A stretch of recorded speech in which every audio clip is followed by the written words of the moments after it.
Last lecture में हमने क्या देखा था कि डायग्राम्स क्या होते हैं, ग्राफ्स क्या होते हैं और उसके इम्पोर्टेंस क्या है। फिर डायग्राम्स और ग्राफ्स बनाते वक्त हमें क्या क्या पॉइंट्स को ध्यान में रखने हैं, ये सारे इंपॉर्टेंट टॉपिक्स हमने कवर किया। इस लेक्चर में हम क्या देखेंगे, टाइप्स ऑफ डायग्राम। डायग्राम के कितने टाइप्स हैं। तो सबसे पहले हमारे पास क्या दिया गया है, बहुत सारे टाइप्स के डायग्राम जो है हम यूज करते हैं, जिसमें से पहले हमें क्या दिया है, pictogram, scatter diagram, line diagram, circle diagram, bar diagram और पाई डायग्राम। तो इतने सारे टाइप के डायग्राम है हमारे पास, जिसको हमें लाइन वाइज देखना है कि ये सारे डायग्राम होते क्या है। सबसे पहले पिक्टोग्राम। पिक्टोग्राम तुमने 11th स्टैंडर्ड में सीखा होगा स्टैटिस्टिक्स में।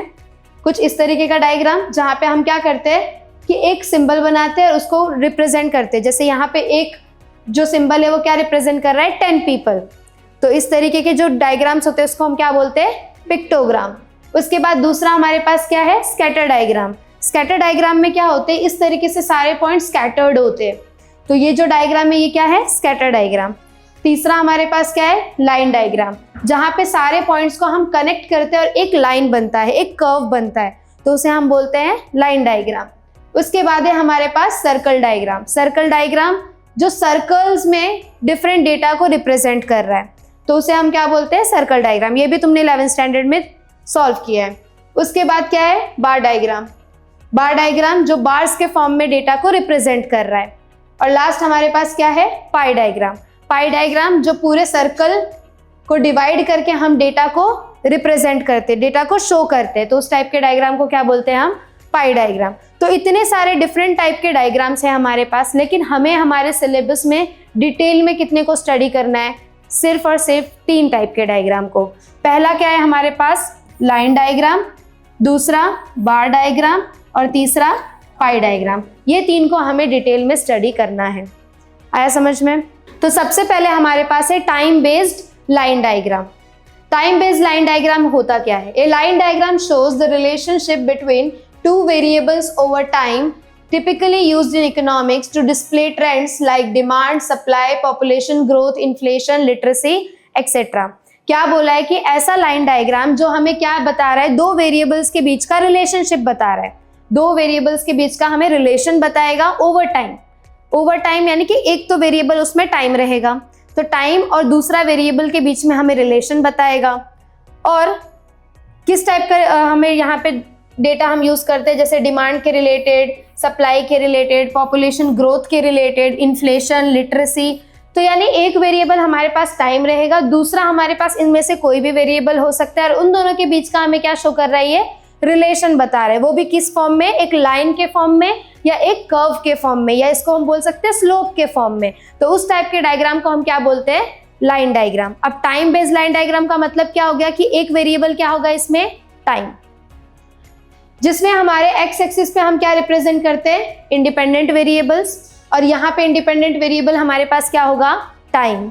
दूसरा हमारे पास वाई एक्सिस है, जिसपे हम क्या रिप्रेजेंट करेंगे, डिपेंडेंट वेरिएबल, और वो कोई भी वैल्यू हो सकता है, चाहे वो पॉपुलेशन ग्रोथ हो, इन्फ्लेशन हो, लिटरेसी हो, वो कोई भी वैल्यू हो सकता है उस टाइम के रिलेटेड। जैसे यहाँ पे हमारे पास एक डायग्राम दिया है, तो इसमें क्या बोला गया है, ग्रोथ रेट ऑफ पॉपुलेशन, इसको हमने वाई एक्सिस पे रखा है, टाइम को हमने एक्स एक्सिस पे रखा है, क्योंकि टाइम क्या है, इंडिपेंडेंट, और ग्रोथ रेट ऑफ पॉपुलेशन क्या है, डिपेंडेंट।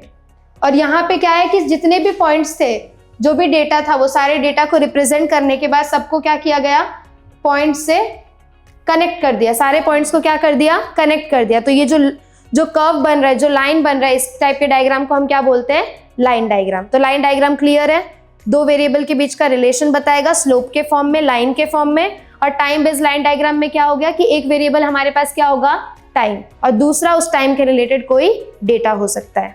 नेक्स्ट है बार डायग्राम। अब बार डायग्राम क्या होता है, a bar diagram shows the distribution of a variable's value using bars. यानी यहाँ पे हमारे पास जो भी वेरिएबल होंगे उसकी जो भी डिस्ट्रीब्यूशन, मतलब उसका जो भी हम लोग पिक्चर के फॉर्म में यहाँ पे दिखाएंगे, वो किस फॉर्म में दिखाएंगे, बार्स के फॉर्म में दिखाएंगे। तो बार डायग्राम हमें क्या बोल रहा है कि हम पिक्चर को कैसे रिप्रेजेंट कर रहे हैं, बार्स के फॉर्म में, उस वेरिएबल को बार्स के फॉर्म में हम रिप्रेजेंट कर रहे हैं। तो वर्टिकल और हॉरिजॉन्टल बार्स आर यूज्ड।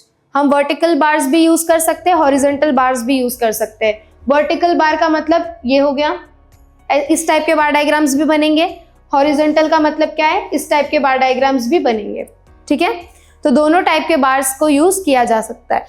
उसके बाद क्या बोला है, each bars height length is equals to the value of the variable, यानी कि बार का जो आपको हाइट रखना है, ये जो आप हाइट रख रहे हो या उसको लेंथ भी बोल सकते हैं, तो जो हाइट है जो लेंथ है वो किसके बराबर होगा, उस वेरिएबल के वैल्यू के बराबर। जैसे कि अगर 100 है तो आप उस बार को 100 तक ले जाओगे, अगर 200 है तो उस बार को 200 तक लेके जाओगे, तो आपका हाइट जो होगा, बार का हाइट, वो किसके बराबर होगा, उसके वैल्यू के बराबर। Separate bar for each time period और कैटेगरी, यानी कि जितने भी हर एक टाइम के लिए अलग अलग बार बनाया जाएगा, हर एक कैटेगरी के लिए अलग अलग बार्स बनाया जाएगा। Comparison is made based on height और लेंथ ऑफ बार्स। अब कंपेयर कैसे करेंगे बार्स में, तो उसके हाइट को, लेंथ को देख के कंपेयर करेंगे। जैसे एग्जांपल के थ्रू समझते हैं, तो यहाँ पे हमें क्या दिया है कि मंथ्स और सेल इन यूनिट, एक वेरिएबल हमें क्या दिया है, मंथ का, दूसरा वेरिएबल हमें क्या दिया है, सेल्स का, यानी इस मंथ में कितना सेल हुआ है यूनिट्स में। तो जैन फेब में 35 यूनिट्स का सेल हुआ है, मार्च अप्रैल में 60 यूनिट्स का सेल हुआ है। तो इस तरीके से हमें डाटा गिवन है। अब जो मंथ है वो क्या है, इंडिपेंडेंट है, तो वो कहाँ पे रहेगा, एक्स एक्सिस पे। जो सेल है वो क्या है, डिपेंडेंट है, तो वो कहाँ पे रिप्रेजेंट होगा, वाई एक्सिस पे। अब जो हर एक वेरिएबल के लिए हमने क्या किया, अलग अलग बार्स बनाया। जितने भी हमारे पास यहाँ पे कैटेगरी है सबके लिए हमने क्या बनाया, अलग अलग बार। जैसे जैन फेब पहला टाइम पीरियड, इसका बार कहाँ तक जाएगा, इसकी वैल्यू 35 तक जाएगा, तो ये 35 तक गया। दूसरा हमारे पास क्या दिया है, मार्च अप्रैल, इसका बार का हाइट कहाँ तक जाएगा, 60 तक। अब जब हम इसको बना देंगे तो उसके बाद कंपैरिजन कैसे करेंगे, तो सबसे ज़्यादा हाइट किसका है, मई जून का, यानी सबसे ज़्यादा सेल कब हुआ था, मई जून में। तो हम कंपेयर कैसे कर रहे हैं, हाइट को देख के, उसके लेंथ को देख के। तो बार डायग्राम भी क्लियर है।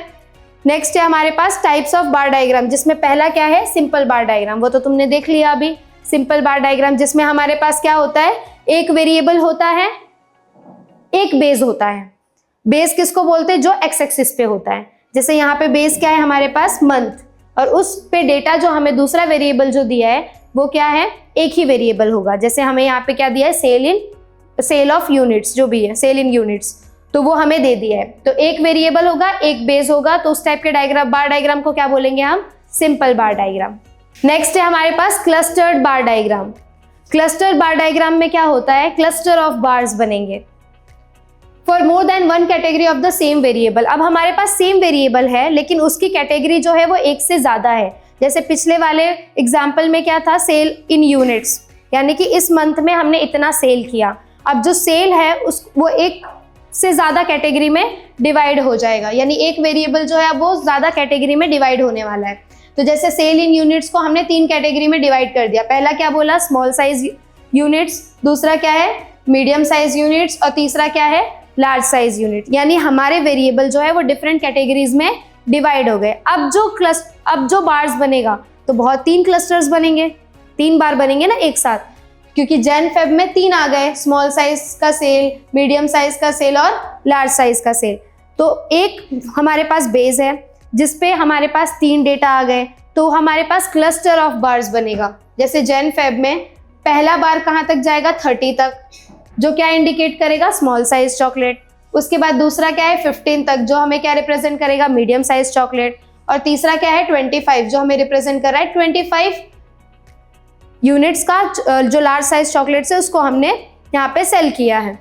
तो ये जो क्लस्टर ऑफ बार्स इसको हम बोलते हैं कि 2 या 2 से ज्यादा बार्स एक साथ होंगे, तो उसे हम क्या बोलते हैं, क्लस्टर ऑफ बार्स। तो ये क्लस्टर बार डायग्राम इस तरीके से बनता है जब आपका वेरिएबल एक से ज्यादा कैटेगरी में डिवाइड होगा। नेक्स्ट है हमारे पास divided bar diagram. Divided bar diagram हम किसको बोलते हैं, जब हमारा बार जो है वो डिफरेंट कैटेगरीज में डिवाइड हो जाएगा।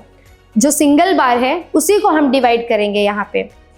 तो ये single bar divided into parts to represent different subcategories, यानी एक सिंगल बार है वही सब कैटेगरीज को शो करने के लिए डिवाइड हो रहा है, तो उस टाइप के डायग्राम को बोलेंगे divided bar diagram. All parts of one bar is equals to 100% और टोटल ऑफ दैट टाइम और कैटेगरी, यानी कि वो जो तुम लोग ने बार जो बनाया है उसको डिवाइड किया तो उसके अंदर जो भी डेटा होगा वो पूरा 100% कैटेगरी का होगा। डिफरेंट शेड्स और कलर्स इंडिकेट सब डिविजन्स। हम different colour, different shades use करेंगे ताकि हमें डिफरेंस पता चले कि कहाँ से कहाँ तक क्या था। जैसे एग्जाम्पल में हमें क्या दिया है, सेक्टर्स दिए सेल इन यूनिट्स का, कि हमें जैन फेब में हमने सेल तो किया, लेकिन कहाँ पे सेल किया, तो rural areas, urban areas, all India level पे, तो ऐसे सेल किया है। तो हमें क्या बोला गया है कि जैन फेब में हमने 30 यूनिट सेल किया रूरल एरियाज में, 40 यूनिट सेल किया हमने अर्बन एरियाज में, तो ऑल ओवर इंडिया हमने कितना यूनिट सेल किया, 70। तो ये हमारा क्या हो रहा है कि एक हमारे पास बार बनेगा और वो बार पूरा 100% रिप्रेजेंट करेगा, और उसी के अंदर सब कैटेगरीज डिवाइड हो जाएगा। जैसे जैन फेब का में टोटल सेल कितना हुआ था, 70, तो ये बार बन गया 70 तक। अब इस 70 में दो पार्ट हैं, रूरल एरियाज में कितना डिवाइड हुआ है, कितना सेल हुआ है, 30, और अर्बन एरियाज में 40। तो सेम बार को हम क्या करेंगे, दो पार्ट में डिवाइड कर देंगे। तो हमने यहाँ से यहाँ तक बना दिया 30, जो क्या किसको रिप्रेजेंट करेगा, रूरल एरियाज को, और यहाँ से यहाँ तक 40, जो किसको रिप्रेजेंट करेगा, अर्बन एरियाज को, कि इतना अर्बन एरिया में सेल किया गया है। और ये पूरा मिला के, दोनों मिला के क्या बता रहा है हमें, 100% कि कितना टोटल सेल हुआ है, 70। तो दो डिफरेंट कैटेगरीज है, तो इसलिए हमने डिफरेंट शेड यूज करना है, और यहाँ पे हमें ये मेंशन करना है कि कौन सा शेड क्या रिप्रेजेंट कर रहा है। तो जैसे ये वाला शेड रिप्रेजेंट कर रहा है कि सेल्स हुआ है रूरल एरियाज में, और ये शेड रिप्रेजेंट कर रहा है कि सेल हुआ है अर्बन एरियाज में। तो डिवाइडेड बार डायग्राम में क्या है कि एक सिंगल बार को हम डिवाइड कर रहे हैं सब कैटेगरीज में, और उसकी जो भी वैल्यू होगी वो टोटल वैल्यू के इक्विवेलेंट होगी। नेक्स्ट है aspects to be considered by drawing bar diagram. जब भी आप बार डायग्राम बनाओगे तो आपको क्या क्या चीजें ध्यान में रखनी है। सबसे पहले क्या बोला है, the width of the bars does not represent any data and hence all bars should B of equal width. क्या बोला है कि बार्स का जो विड्थ होगा, जितने भी बार्स हैं उनका जो विड्थ होगा वो किसी भी चीज को रिप्रेजेंट नहीं करता, और इसीलिए सारे बार्स का विड्थ क्या होना चाहिए, सेम होना चाहिए। अब ये क्या होता है, जब तुम लोग बार डायग्राम बनाओगे तो जो भी बार्स है, तो ये जो इसका जो डिस्टेंस है ना, ये विड्थ किसी चीज को रिप्रेजेंट कर रहा है, नहीं, इसको हम विड्थ कहते हैं। अब जैसे तुमने ये 1 सेंटीमीटर लिया तो दूसरे बार का भी ये 1 सेंटीमीटर ही होना चाहिए, क्योंकि ये किसी भी चीज को रिप्रेजेंट नहीं करता। अब नहीं करता तो डिफरेंट वैल्यू तो रख नहीं सकते, तो इसीलिए सारे बार्स का विड्थ कैसा होना चाहिए, सेम होना चाहिए। दूसरा क्या दिया है, the length of the bar should be equal to the value of the variable. इसका मतलब आप बार का जो लेंथ बनाओगे वो उसके वेरिएबल के वैल्यू के इक्वल होना चाहिए, यानी जो भी उसकी वैल्यू होगी उसके बराबर बनाना है। सेकेंड पॉइंट ध्यान रखना है। तीसरा क्या ध्यान रखना है, the distance between all bar should be equal. जैसे एक बार बना है, इनके बीच में आपने 1 सेंटीमीटर का डिस्टेंस रखा, अब दूसरा बार बना के तीसरा बार जब बनाओगे तो भी 1 सेंटीमीटर का ही डिस्टेंस रखना है, यानी सारे बार्स के बीच में डिस्टेंस कितना का होना चाहिए, सेम होना चाहिए। उसके बाद क्या दिया है, all bars sit on the same baseline x axis. सारे बार्स कहाँ पे होने चाहिए, एक्स एक्सिस पे ही होने चाहिए। All vertical bars should be arrange from left to right in order of the data series. आप जो भी बार्स बना रहे हो वो सब लेफ्ट टू राइट में अरेंज होने चाहिए, जैसे जैन फेब, फिर मार्च अप्रैल, तो ऐसे लाइन में। आप जैन फेब के बाद अक्टूबर नवंबर लिख दिया, फिर मार्च फेब लिख दिया, तो सीक्वेंस नहीं खराब होना चाहिए। जो सीक्वेंस है वो लेफ्ट टू राइट आपको प्रॉपरली अरेंज करके ही लिखना है। तो ये 5 चीजें हमें ध्यान में रखनी है जब भी हम बार डायग्राम को ड्रॉ करेंगे। पहला, विड्थ इक्वल होना चाहिए क्योंकि वो किसी भी डेटा को रिप्रेजेंट नहीं करता। दूसरा क्या बोला है, लेंथ कैसा रखोगे, उसके वैल्यू के इक्वल रखोगे। तीसरा क्या बोला गया है, डिस्टेंस सारे बार्स के बीच में सेम होना चाहिए। फोर्थ, सारे बार्स सेम एक्सिस पे होने चाहिए। और फिफ्थ क्या बोला है, लेफ्ट टू राइट जब आप अरेंज कर रहे हो तो वो एक सीक्वेंस ऑर्डर में अरेंज होना चाहिए। Last, pi diagram. Division of a circle in degrees represents a pie diagram. जब आप एक सर्कल को डिग्रीज में रिप्रेजेंट करते हो और उसको डिवाइड करते हो तो वो हमें क्या रिप्रेजेंट करता है, पाई डायग्राम। तो पाई डायग्राम सिंपली क्या है कि एक सर्कल है जिसको हम डिफरेंट सेक्टर्स में डिवाइड कर रहे हैं और जो भी वेरिएबल है उसके वैल्यू के अकॉर्डिंग और उसको डिग्रीज में कन्वर्ट करके, तो उसे हम क्या बोलते हैं, पाई डायग्राम। तो हमें यहाँ पे क्या क्या बोला गया है कि होल सर्कल हमारा कितने डिग्री का होता है, 360। एक पूरा सर्कल कितने डिग्री का होगा, 360 डिग्री का, जो हमें बताता है कि हमारा डेटा 100%। होल सर्कल 360, हमारा जो डेटा है 100%, वो दोनों क्या है, इक्वल है। पूरा 360 डिग्री का जो हमारा सर्कल है वो क्या रिप्रेजेंट करेगा, पूरा 100% डेटा रिप्रेजेंट करेगा। Each part of the circle shows the proportion of that item out of the total. यानी कि हम जब पाई डायग्राम बनाते हैं तो जितने भी हम उसमें पार्ट्स करेंगे सर्कल्स का, तो वो हर एक पार्ट जो है वो उस वेरिएबल की वो जो भी आइटम उसमें हम दिखा रहे हैं, जैसे यहाँ पे ये आइटम है, ये आइटम है, तो ये सब वो उस पूरे आइटम को वो वहां पे दिखाएगा। The bigger the part the larger the share of that item, जितना भी ये पार्ट बड़ा होगा उतना उसका शेयर ज्यादा है। जैसे यहाँ पे सबसे ज्यादा हमें क्या दिख रहा है, ये दोनों 30% सबसे बड़ा पार्ट है, तो यानी ये दोनों क्या है, इसका डेटा सबसे बड़ा होगा।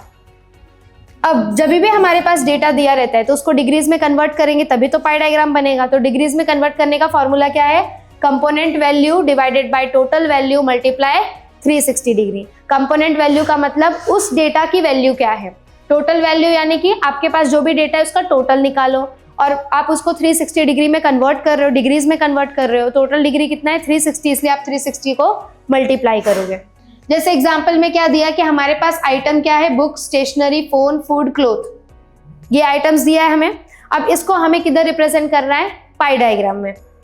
तो कैसे रिप्रेजेंट करेंगे, तो हमारे पास ये वैल्यू दिया है, ये वैल्यू क्या रिप्रेजेंट करेगा 100% ऑफ डेटा, और हमारा सर्कल 360 डिग्री का होता है, तो हमें इसको किस में कन्वर्ट करना होगा, डिग्रीज में। तो हमारा फॉर्मूला क्या है, component value divided by total value multiply 360 degree. तो इसका बुक्स का कंपोनेंट वैल्यू क्या है 20, टोटल वैल्यू क्या आया 100, तो 20 डिवाइड में 100 रखना है और मल्टीप्लाई किससे करोगे 360 से। तो हमें क्या मिला कि बुक का कितना बनेगा 72 डिग्रीज, इसका पार्ट 72 डिग्रीज का होगा। उसके बाद स्टेशनरी, इसका कंपोनेंट वैल्यू क्या है 5, डिवाइड किससे करोगे टोटल वैल्यू 100, मल्टीप्लाई करोगे 360, तो इसका कितना डिग्री बना 18 डिग्री। तो 18 डिग्री जो है वो इसका पार्ट होगा स्टेशनरी का। फिर फोन का, फूड का, क्लोथ का, इसी तरीके से फॉर्मूले में अप्लाई करके हम यहाँ पे डिग्रीज निकालेंगे और ये सारे डिग्रीज को प्लस करने पे क्या आना चाहिए 360, क्योंकि हमारा पूरा सर्कल किसको रिप्रेजेंट करता है 360 डिग्री को। उसके बाद इसके बेसिस पे हम क्या बनाएंगे, पाई डायग्राम। तो पाई डायग्राम इन शॉर्ट क्या है कि हम अपने सर्कल को डिवाइड कर रहे हैं इनटू सेक्टर्स और रिस्पेक्टिव डिग्रीज में, तो उस टाइप के डायग्राम को हम क्या बोलते हैं, pie diagram. Last, aspects to be considered while drawing a pie diagram. जब भी आप पाई डायग्राम बनाओगे तो आपको क्या क्या चीजें ध्यान में रखनी है। सबसे पहला पॉइंट, सर्कल हैज 360 डिग्री। पहला पॉइंट क्या ध्यान में रखना है कि सर्कल में कितनी डिग्रीज होती है 360 डिग्रीज होती है। दूसरा पॉइंट क्या ध्यान में रखना है, degrees must match the data value. Degrees किससे मैच करना चाहिए, डेटा वैल्यू से, यानी कि हमारे पाई का हर एक पार्ट जो होगा वो किसके प्रोपोर्शन में होना चाहिए, उसके वैल्यू। जैसे अभी हमने क्या किया, component value divided by total value into 360, तो हमने हर एक वैल्यू को डिग्रीज में हमने कन्वर्ट किया, यानी कि वो उसके वैल्यू के प्रोपोर्शनेट है, उसको ही रिप्रेजेंट कर रहा है। और जब सारे पार्ट्स का हम टोटल करेंगे तो वो क्या आना चाहिए 360 डिग्री, तभी वो करेक्ट है। और तीसरा क्या है हमारे पास, कंपेयरिंग डेटा। अगर हमें डेटा को कंपेयर करना है तो हम डिफरेंट पाई डायग्राम्स बना सकते हैं। जैसे फॉर एग्जांपल अगर हमें एक स्टेट को दूसरे स्टेट के साथ कंपेयर करना है तो हम दोनों स्टेट का क्या बनाएंगे, पाई डायग्राम बनाएंगे। पाई डायग्राम बनाने के बाद क्या बोला, क्या चीज़ ध्यान में रखना है कि अगर टोटल वैल्यू छोटा है, टोटल वैल्यू क्या है, अगर स्मॉल है तो आप उसके लिए स्मॉलर सर्कल ड्रॉ करो, और अगर टोटल वैल्यू क्या है लार्ज है तो आप क्या सर्कल ड्रॉ करोगे, बिगर सर्कल। टोटल वैल्यू जैसे अभी पिछले वाले हमारे एग्जाम्पल में टोटल वैल्यू क्या था 100, अगर किसी का 100 है टोटल वैल्यू और किसी का 150 है तो 100 वाले का आप क्या करोगे, छोटा सर्कल बनाओगे, और 150 टोटल वैल्यू होगा तो बड़ा सर्कल बनाओगे। तो 3 पॉइंट्स क्या क्या ध्यान में रखना है, पहला कि सर्कल हमारा 360 डिग्री का होना चाहिए। दूसरा, जो भी सर्कल में हम लोग वैल्यू पुट कर रहे हैं डिग्रीज में कन्वर्ट करके, तो वो सारे डिग्रीज में होने चाहिए और सबका सम क्या होना चाहिए 360 डिग्री। तीसरा, कंपैरिजन करने के लिए हम डिफरेंट पाई डायग्राम्स बना सकते हैं, 2-3 पाई डायग्राम्स बना सकते हैं, और जिसका टोटल वैल्यू कम होगा उसका छोटा सर्कल बनाओ, जिसका टोटल वैल्यू ज़्यादा होगा उसके लिए बड़ा सर्कल बनाओ।